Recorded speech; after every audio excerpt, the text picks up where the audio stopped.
The dust had barely settled when Sarah Winchester realized she was alone.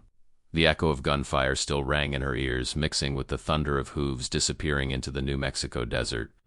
Apache warriors had retreated into the Rocky Hills 15 minutes ago, their raid unsuccessful but terrifying nonetheless. The ranch hands had scattered to defensive positions around the property, and Clay, her husband of 3 years, was gone. Sarah stood in the middle of the empty corral, her green eyes scanning the horizon where a single rider grew smaller and smaller against the burnt orange sunset. Her hands trembled as she gripped the weathered fence post, splinters digging into her palms. The late afternoon heat pressed down on her shoulders like a physical weight, sweat mixing with the dust on her face. "Mrs. Winchester?" Sam Cooper's deep voice cut through her shock. The former Buffalo soldier approached cautiously, his dark eyes filled with something between pity and anger. He took the best horse, the roan stallion. Sarah didn't respond. She couldn't. The words lodged in her throat like stones. Around her the corral stood nearly empty. Just 2 old mares and a lame gelding remained. Clay had spent the morning of the attack loading their best breeding stock into a trailer, claiming he was taking them to auction in Santa Fe. She'd believed him. She'd actually believed him. "Ma'am, the men are asking what to do," Sam continued, removing his worn felt hat. His calloused hands worked the brim nervously. "Some are saying they won't stay without Mr. Clayton here to pay wages." The reality crashed over her in waves. Clay had cleaned out the bank account 2 days ago. She'd seen the withdrawal slip he'd carelessly left on the desk. He'd taken their best horses. And now he'd abandoned her during an Apache raid, riding away like a coward while warriors threatened their land. "Tell the men ... Sarah's voice cracked. She cleared her throat, forcing steel into her words. "Tell the men that wages will be paid. I'll find a way." Sam's eyebrows raised slightly, but he nodded and walked away. Sarah turned back to the empty corral, her vision blurring with tears she refused to shed. The wooden fences Clay had promised to repair still sagged. The water trough he'd sworn to fix still leaked. The breeding program he'd bragged about to every man in Red Mesa was gone, vanished with him into the desert. The sun dipped lower, painting the Pecos Valley in shades of crimson and gold. Sarah stood alone in that empty corral, watching the shadows lengthen across the 640 acres that were supposed to be their future. The adobe house behind her felt hollow. The stables mocked her with their emptiness. Even the wind seemed to whisper the word that would follow her for years: abandon. By the time darkness fell, Sarah Winchester had made 2 decisions. First, she would survive this. Second, she would never again depend on a man for her future. The next morning, Sarah walked into Red Mesa for the first time since the attack. The 12-mile journey on foot had taken her 4 hours, her worn boots raising dust clouds on the sun-baked road. She'd left Sam in charge of the ranch, though there was precious little to manage now. The town of Red Mesa stretched along a single dirt street, its wooden buildings bleached pale by the relentless New Mexico sun. As Sarah walked past the Golden Stirrup Saloon, conversations died. Men standing on the porch turned to stare. Women, pulling their children closer, whispered behind gloved hands. "That's her," someone murmured. "The one whose husband ran during the Apache raid. Left her with nothing, I heard. What kind of woman can't keep her man?" Sarah kept her eyes forward, her jaw clenched so tight her teeth ached. The white church stood at the end of the street, its cross catching the morning light. But Sarah's destination was the low-slung building next door, Blackwood's Hardware and Feed. A bell chimed as she pushed through the door. The interior was dimly lit, filled with the smell of leather, metal, and sawdust. Rows of tools hung on the walls like instruments of torture. Bags of feed were stacked to the ceiling. Well. Ruth Blackwood emerged from the back room, wiping her hands on her ever-present apron. The older woman's gray hair was pulled into its usual tight bun, her brown eyes assessing Sarah with the sharpness of a hawk. "Figured you'd show up eventually, Mrs. Blackwood." Sarah's voice was steadier than she felt. "I need to talk business." "Do you know?" Ruth crossed her arms over her robust frame. "Heard your husband cleaned you out before he lit out. Heard he took the best of your stock. Heard you got 2 worthless mares and a lame gelding left. You heard correctly. Also heard you got no money. No credit and no prospects." Ruth's expression didn't soften, but something flickered in her eyes. Respect. Maybe. So what kind of business are we talking about? Sarah reached into her pocket and pulled out a small leather pouch. She emptied its contents onto the counter, her grandmother's wedding ring, the only piece of jewelry she owned that Clay hadn't pawned. The gold gleamed dully in the dim light. "I need fence posts, wire, nails, and feed," Sarah said. "This ring is worth at least $50. It'll cover materials and leave you $10 profit." Ruth picked up the ring, examining it carefully. Your grandmother's? Yes, ma'am. Only thing of value you got left, I'd wager. Yes, ma'am. Ruth was quiet for a long moment, turning the ring over in her weathered hands. Outside, a wagon rattled past. Someone laughed, the sound cruel and knowing. Finally, Ruth set the ring down and pushed it back across the counter. Keep your ring, she said. Sarah's heart sank. Mrs. Blackwood, I said keep it. Ruth's voice was firm. I'll front you the materials on credit. But here's the deal, girl. You're gonna work for it. I need help with inventory, bookkeeping, and deliveries. You'll work 3 days a week in town and I'll supply your ranch for cost plus 5%.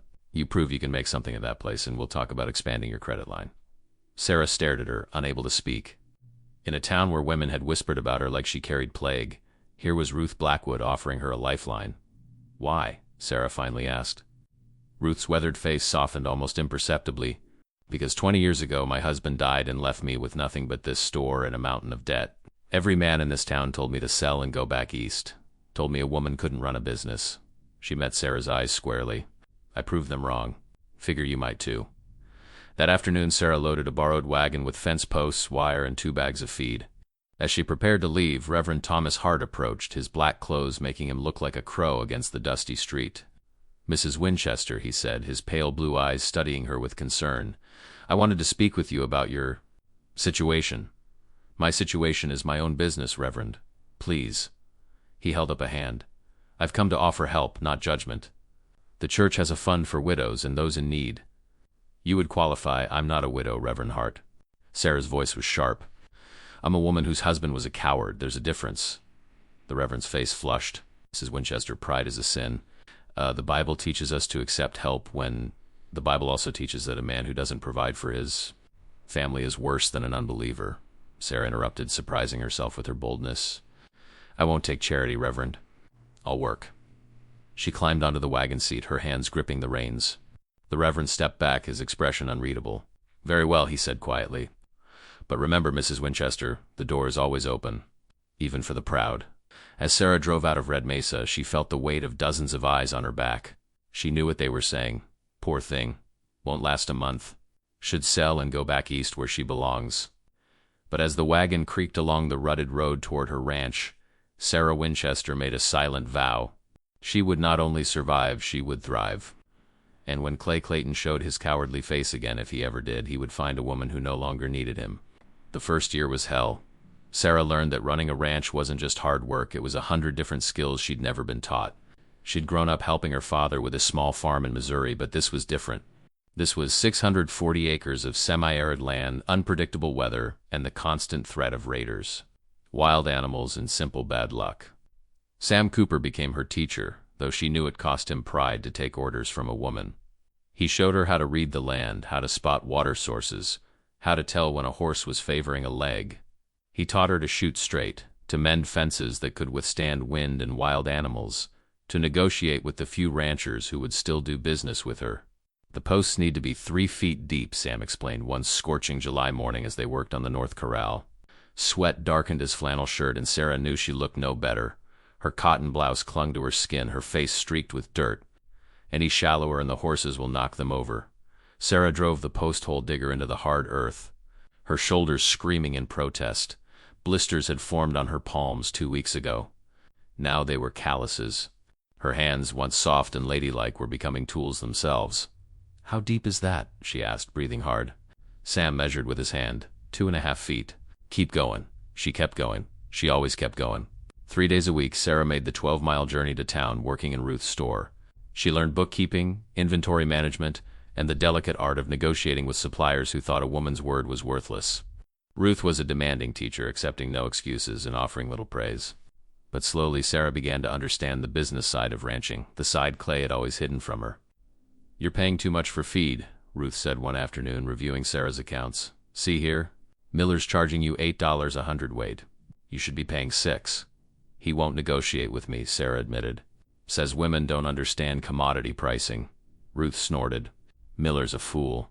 Go to Jameson in Socorro. He's fair, and he doesn't give a damn if you're a man or a trained monkey as long as your money's good. These lessons were gold. Sarah absorbed everything, filling ledgers with notes she studied by lamplight each night. She learned that respect in this territory wasn't given, it was earned through competence. consistency, and the willingness to work harder than anyone else. By October, she'd managed to repair the corrals and sell one of the old mares to a farmer who needed a gentle horse for his daughter. The $40 allowed her to buy a young mare with good bloodlines, her first step toward rebuilding the breeding program Clay had destroyed. But the social cost was brutal. "I won't have her in my home," Sarah overheard Mrs. Patterson telling another woman at the general store. "It's not proper. A woman living alone on a ranch with a colored man working for her. People talk." "Well, I heard she's trying to run a business like she's a man," someone else whispered. "It's unnatural. Goes against God's order."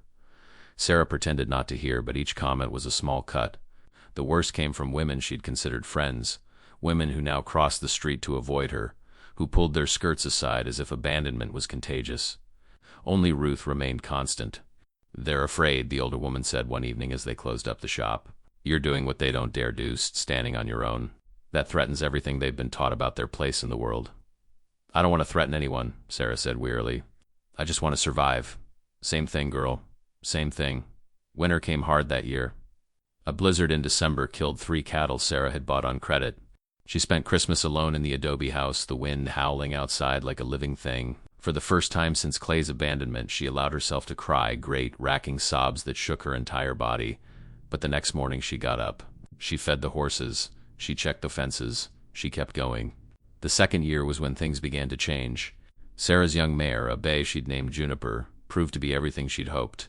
By March 1887, Juniper was in full, bred to a quality stallion Sarah had borrowed from a rancher in Roswell.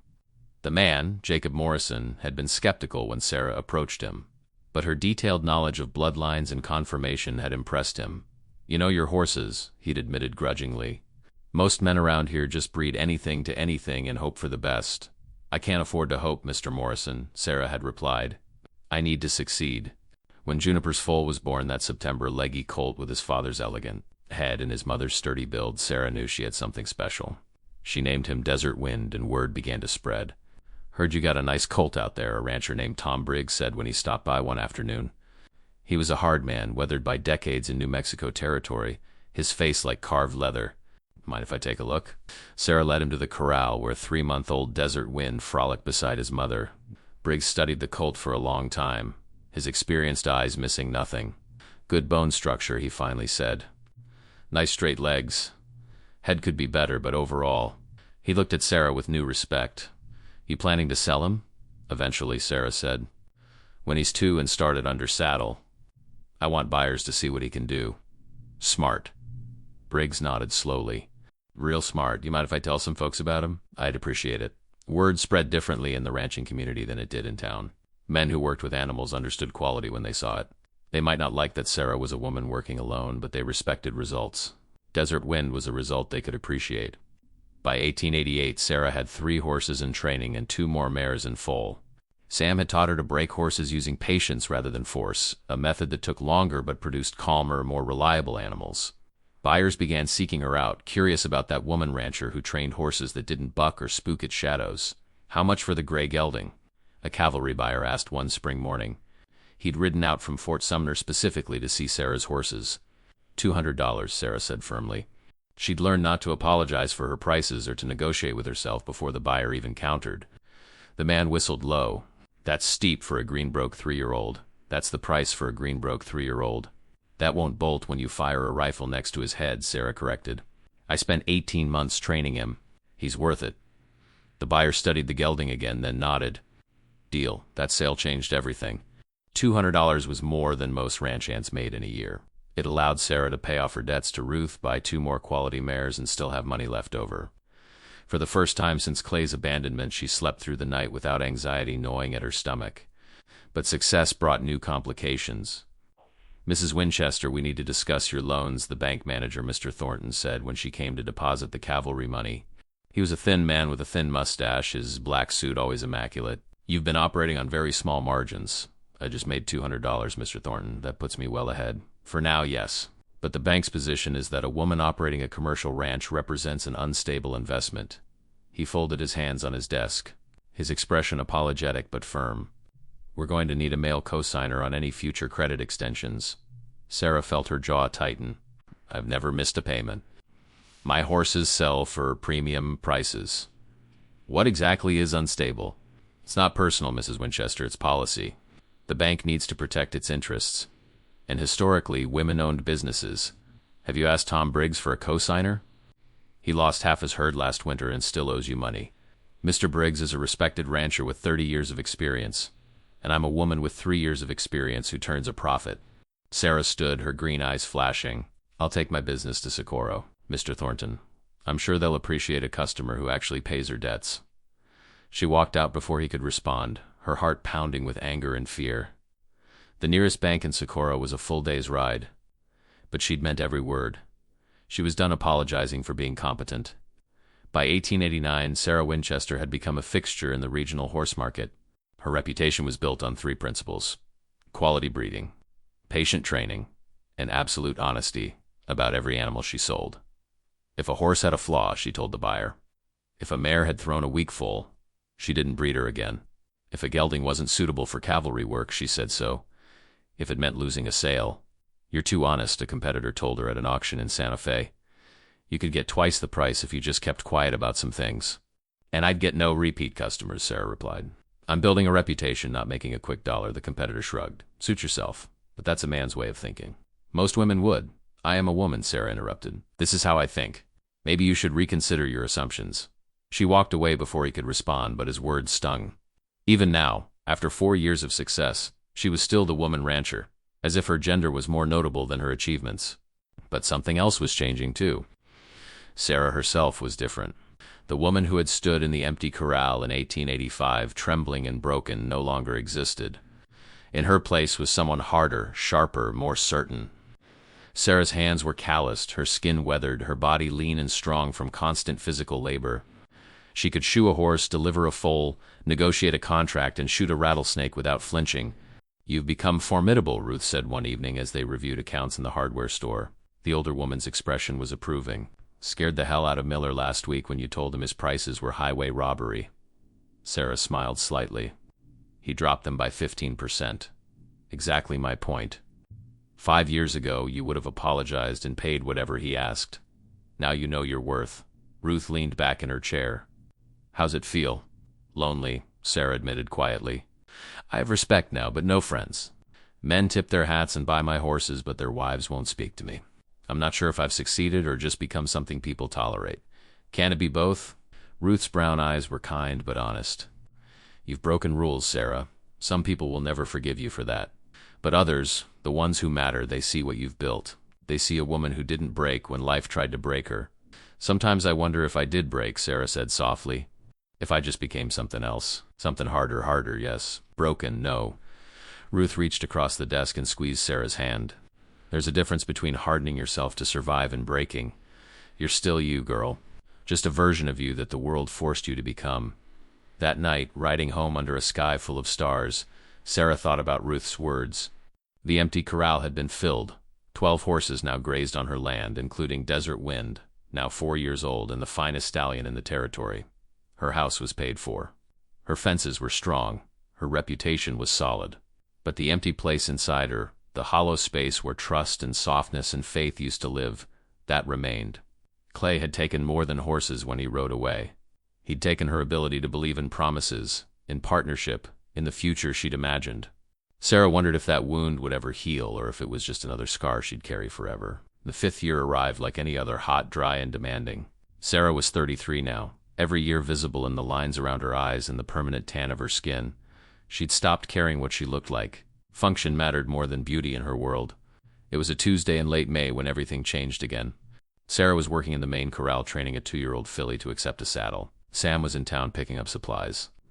The morning sun was already brutal, promising another scorching day. She had her back to the ranch entrance, focused entirely on the horse, when she heard the creak of the gate. "Sarah." The voice froze her in place. She knew it instantly, despite 5 years of absence. It was thinner now, rougher, but unmistakably Clay. She turned slowly, her hand instinctively moving to the rifle leaning against the fence post. The man standing at her gate bore little resemblance to the charming cowboy who'd ridden away. Clay Clayton was gaunt, his clothes little better than rags. His blond hair was long and unkempt, his face covered by an uneven beard. But it was his eyes, Those blue-gray eyes that had once sparkled with easy confidence, that shocked her most. They were hollow, haunted, filled with something that looked like desperation. "Get off my property," Sarah said, her voice flat. "Sarah, please. I need to talk to you." Clay took a step forward, and Sarah raised the rifle. Said, "Get off my property." Clay stopped, raising his hands slowly. "I'm not here to cause trouble. I need to explain." "Explain?" Sarah's laugh was bitter. "You want to explain how you abandoned me during an Apache raid?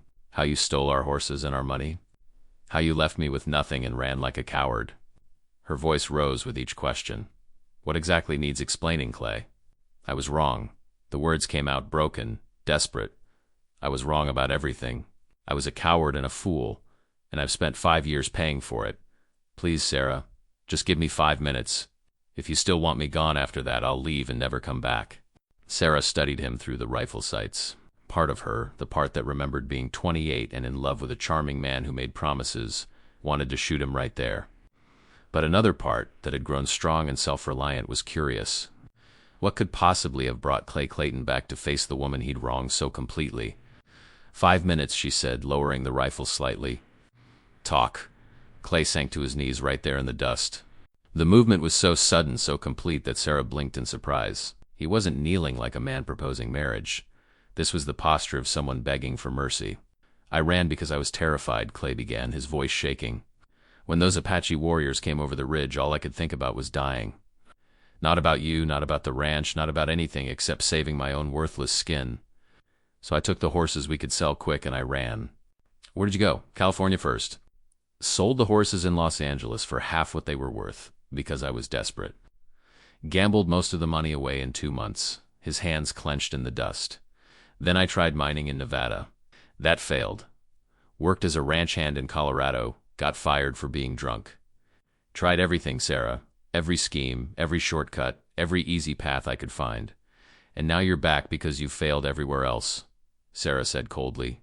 "You want me to take you back because you've got nowhere else to go?" "No." Clay looked up at her, and she saw tears cutting tracks through the dust on his face. "I'm back because for 5 years I've watched every sunset knowing I destroyed the best thing in my life. I'm back because I heard men talking about a woman rancher in New Mexico who breeds the finest horses in the territory, and I knew it was you. I'm back because you deserve better than a coward. And even though I know I can't undo what I did, I had to tell you that you were right to hate me." Sarah's grip on the rifle tightened. "You came back to apologize?" "I came back to beg forgiveness I don't deserve." Clay's voice broke completely. "And to tell you that you've become everything I never had the courage to be. I heard about this ranch, about your reputation, about how you built something real from nothing. And I knew it was because I left.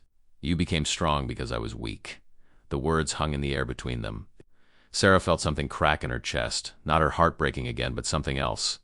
The shell she'd built around herself, the armor that had kept her safe and isolated, developed a fissure.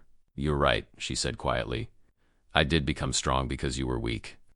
I learned to stand alone because I had no choice. I built this ranch because the alternative was giving up and dying." She lowered the rifle completely. "But you didn't make me strong, Clay. You just forced me to discover I already was." Clay nodded, still on his knees. "I know. And that's why I don't deserve forgiveness. But I'm asking anyway, even though I have no right." "Why?" The question burst out of Sarah before she could stop it. "Why do you need my forgiveness? Why does it matter after 5 years?" "Because I've spent 5 years hating myself for what I did to you," Clay said simply. "And I realize that the only way I can ever be worth anything is if I face what I did. Even if you tell me to go to hell, even if you shoot me right here. I need to look in your eyes and acknowledge that I destroyed your life. You didn't destroy my life." Sarah's voice was surprisingly steady. "You destroyed the life I thought I wanted. But the life I built afterward, the one where I answer to no one, where I succeed on my own terms, where men respect me and my horses are the best in the territory, that's a life you could never have given me. So maybe, in a twisted way, you did me a favor." Clay flinched as if she'd struck him. "That's worse," he whispered. "Knowing that my worst act was the best thing that ever happened to you." They stood in silence, Sarah upright and strong, Clay kneeling in the dust like a penitent. The sun climbed higher. The horses moved restlessly in their corrals.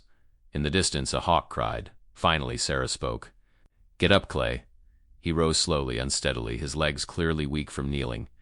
He looked years older than 37, worn down by failure and guilt.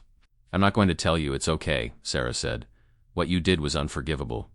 You abandoned me in the worst way possible, and I've carried that betrayal for 5 years.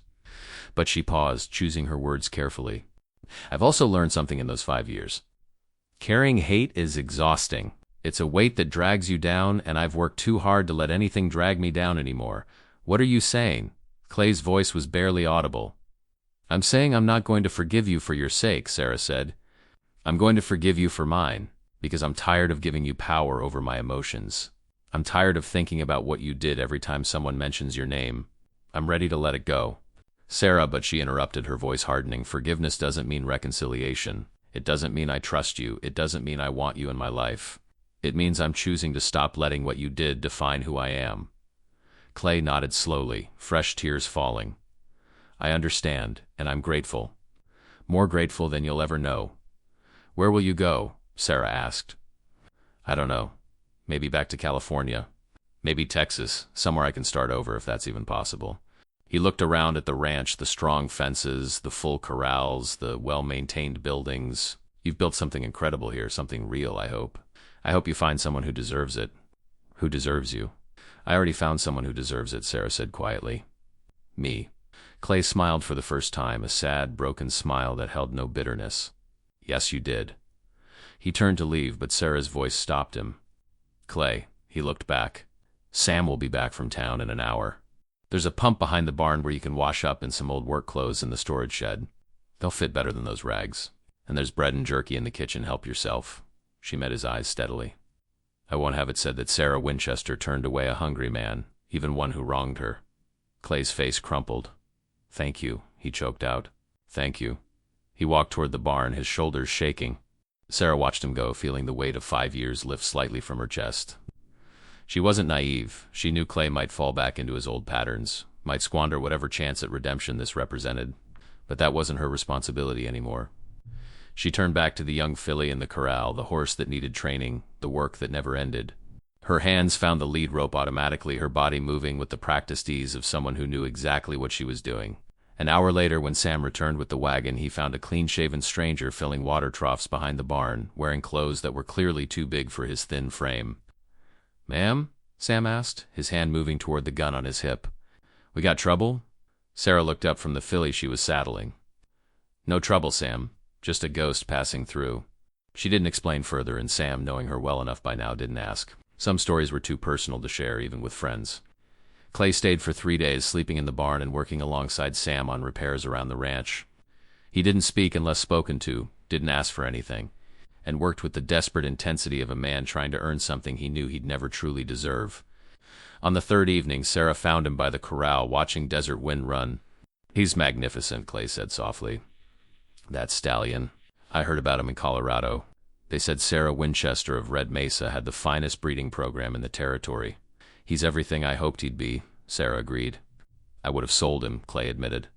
Back then, if I'd raised him, I would have sold him at 2 years old for quick money. I never had the patience to see things through. I know. They stood in silence as the sun set, painting the desert in shades of gold and purple. Finally, Clay spoke again. I'm leaving tomorrow, heading to El Paso, then maybe Mexico. There's ranch work down there for men who don't ask too many questions. That's a hard life. I've earned a hard life. He glanced at her. Sarah, I know I have no right to ask this, but do you think maybe someday you could look back on what we had without hating me? Not forgiveness, I don't expect that, just not hate? Sarah considered the question carefully. I think, she said slowly, that someday I'll look back and see a young woman who trusted too easily, and a young man who was too weak for the life he chose. I'll see 2 people who were wrong for each other in every way that mattered, and I'll be grateful that it ended when it did. Because the woman I became afterward is stronger than the one you married ever could have been. That's more than I deserve, Clay whispered. Probably, Sarah agreed. But like I said, I'm not doing this for you. The next morning, Clay saddled the lame gelding, the only horse Sarah had offered to sell him, and only for $10, which was less than the animal was worth even with its bad leg. He'll get you to El Paso if you don't push him hard, Sarah said, handing Clay a bundle of food for the journey. After that, you're on your own. I've been on my own for 5 years, Clay said. I'm getting used to it. He mounted awkwardly, clearly out of practice. For a moment he looked down at Sarah, his eyes filled with all the words they'd never say to each other. Be happy, he finally said. That's all I want. For you to be happy. I am, Sarah replied, and she realized it was true. Not the giddy happiness of her youth, not the naive joy she'd felt as a new bride, but something deeper, more solid, the satisfaction of work done well, of challenges overcome, of a life built on her own terms. Clay nodded and turned the gelding toward the road. Sarah watched him go, this man who had once been her entire world. He grew smaller in the distance, just as he had 5 years ago, but this time she wasn't broken. This time she was whole. Sam appeared beside her, his dark eyes following Clay's retreating figure. "That him?" Sam asked. "That's him. You all right?" "Yeah," Sarah said, surprised to find it was true. "I'm all right." They stood together in companionable silence as Clay disappeared over the rise. Then Sarah turned back to the ranchy ranch with its full corrals and strong fences and got back to work. 3 weeks later, Sarah was in Red Mesa, conducting business at the bank. Mr. Thornton had changed his tune considerably after she'd secured contracts with 2 cavalry forts, and now treated her with the careful respect reserved for valued customers. "Mrs. Winchester, I wanted to discuss expanding your credit line," he said, his thin mustache twitching nervously. "Given your recent success, I'll think about it," Sarah interrupted, gathering her papers. She no longer had patience for the men who doubted her. "I'll let you know." As she stepped out onto the wooden boardwalk, she nearly collided with Reverend Hart. The old minister looked older now, his white hair thinner, his face more lined. But his pale blue eyes held something different than they had 5 years ago, something like respect. "Mrs. Winchester," he said, tipping his black hat. "Might I have a word?" Sarah tensed, expecting another lecture about pride or propriety. But the Reverend's expression was almost apologetic. "I owe you an apology," he said quietly. 5 years ago, I offered you charity when what you needed was opportunity. Okay. I judged you for your pride when I should have admired your courage. I thought I understood strength and faith, but you've taught me that both can take forms I'd never imagined." Sarah stared at him, momentarily speechless. "Reverend, let me finish, please." He cleared his throat. "I've been a minister for 30 years, and I thought I knew God's will. But watching you these past 5 years, seeing how you've transformed tragedy into triumph, how you've demanded respect rather than acceptance, well, it's made me reconsider many of my assumptions about what it means to be strong, to be faithful, to be righteous." "I'm not righteous, Reverend," Sarah said softly. "I just refuse to break." "Perhaps that's the same thing," he replied with a gentle smile. "Perhaps. Righteousness isn't about following rules, it's about refusing to let the world tell you who you are." After he left, Sarah stood on the boardwalk, watching the afternoon traffic of Red Mesa. She noticed something she hadn't before: women nodding to her as they passed, their expressions no longer judgmental but curious, even admiring. Mrs. Patterson, who'd refused to speak to her for years, actually raised her hand in greeting. Ruth appeared at her elbow, a knowing smile on her weathered face. "Notice anything different?" "People are treating me like a human being," Sarah said dryly. "Success has a way of changing people's memories," Ruth observed. "The same women who called you unnatural 5 years ago are now telling their daughters about the brave widow who built an empire. I'm not a widow. In their minds, you are. It's easier to accept than the truth that you succeeded not despite being abandoned, but because of what you made of it." Ruth linked her arm through Sarah's. "Come on. I'll buy you coffee at the hotel. We can celebrate the fact that you've finally made them all eat their words." That evening, as Sarah rode home under a sky brilliant with stars, she thought about forgiveness. Not just forgiving Clay, but forgiving herself for trusting him, for not seeing his weakness sooner, for the months she'd wasted blaming herself for his cowardice. The ranch appeared ahead, lamplight glowing warmly in the windows. Sam had the evening feeding done, and the horses were settling for the night. Desert Wind stood in his private corral, his dark coat gleaming in the moonlight, every inch the champion he'd become. Sarah dismounted and stood for a moment by the fence, looking at the corral that had once been empty. 12 horses now, with 3 more mares due to foal in the spring. A waiting list of buyers for the colts. A reputation that reached as far as Texas and Arizona. But more than that, she had something money couldn't buy. She had respect earned through competence. She had friendships forged in adversity. She had the bone-deep satisfaction of knowing she'd built this with her own hands, her own mind, her own unbreakable will. "Ma'am?" Sam called from the barn. "Got a telegram came while you were in town. Cavalry buyer from Fort Bliss wants to see the 3-year-olds next month. Says he's heard you got the best horses in the territory. Tell him to come the 3rd week of June," Sarah called back. "And Sam, make sure the gray gelding shoes are perfect. That buyer's going to pay top dollar." Sam grinned. "Yes, ma'am." Sarah walked toward the house, her boots crunching on the hard-packed earth. The adobe walls glowed golden in the lamplight, solid and permanent. Inside, she'd make dinner, review her breeding records, and plan next season's training schedule. Tomorrow she'd work with the 2-year-olds, meet with a supplier about winter feed, and start breaking the new filly to saddle. It was a good life. A hard life, but a good one. Built on her terms, sustained by her efforts, answerable to no one but herself. As she reached the porch, Sarah looked back one final time at the corrals, full now, thriving, profitable. The empty corral Clay had left her with existed only in memory, a reminder of where she'd started and how far she'd come. She thought about Clay, somewhere on the road to El Paso, carrying his guilt and his regrets. She hoped he found peace, though she no longer needed him to, for her own sake. His journey was his own now, just as hers was hers. Sarah Winchester had learned the hardest lesson life could teach, that sometimes the worst thing that happens to you becomes the catalyst for becoming the person you were always meant to be. Clay's abandonment had shattered her, but in putting herself back together, she'd built something stronger than what existed before. She'd built herself. And that, Sarah thought as she stepped into her home, was worth more than any apology, any reconciliation, any second chance could ever be. The lamplight flickered as she closed the door behind her, shutting out the night. Through the window she could see Desert Wind moving in his corral, powerful and free, a living testament to what patience, skill, and determination could create from nothing, just like her. 5 years ago, Sarah Winchester had stood in an empty corral, abandoned and broken, with nothing but dirt and despair. Today she stood in her own home on her own land, with her own legacy spreading across the territory. She'd taken the empty corral Clay left her and filled it with something he could never understand, not just horses, but purpose, pride, and proof that strength isn't given. It's forged in the fire of adversity. And when that fire finally died down, what remained wasn't ashes. It was steel.